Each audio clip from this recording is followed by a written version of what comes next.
এক বছরের বেশি সময় ধরে ভারতের সাথে সম্পর্কের টানাপোড়েন চলছে বাংলাদেশের। ঢাকার জন্য পর্যটন ভিসা বন্ধ রেখেছে দিল্লি। কমে এসেছে দুই দেশের সরাসরি বিমান চলাচল। তবে ভারতে পর্যটকের সংখ্যায় এখনও শীর্ষ দেশগুলোর তালিকায় রয়েছে বাংলাদেশের নাম।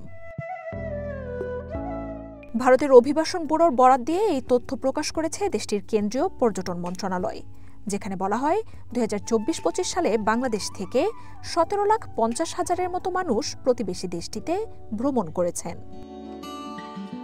তবে 2023 সালের তুলনায় এই সংখ্যা কিছুটা কম। সে বছর ভারতে যাওয়া বাংলাদেশির সংখ্যা ছিল 21,19,000-এর বেশি।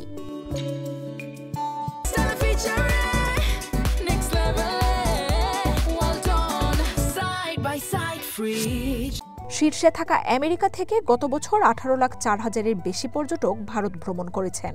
মোট পর্যটকের 18% এসেছে দেশটি থেকে।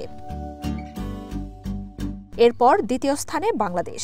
মোট ভ্রমণকারীদের 17% বাংলাদেশি। তবে এর আগের বছর শীর্ষস্থানে থাকলেও 2024-25-এ বাংলাদেশ তালিকার দ্বিতীয় স্থানে নেমে এসেছে। 1981 সালে 12 লাখ পর্যটক ভারত ভ্রমণ করেন। এরপর 2019 সালে ভারতে বিদেশি পর্যটকের সংখ্যা বেড়ে 1 কোটি ছাড়িয়ে যায়। সে বছর সর্বোচ্চ 25 লাখের বেশি বাংলাদেশি দেশটিতে ভ্রমণ করেন।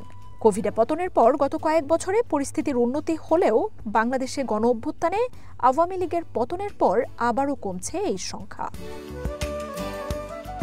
বাংলাদেশের পর্যটক কমে যাওয়ার প্রভাব পড়েছে ভারতের অর্থনীতিতেও।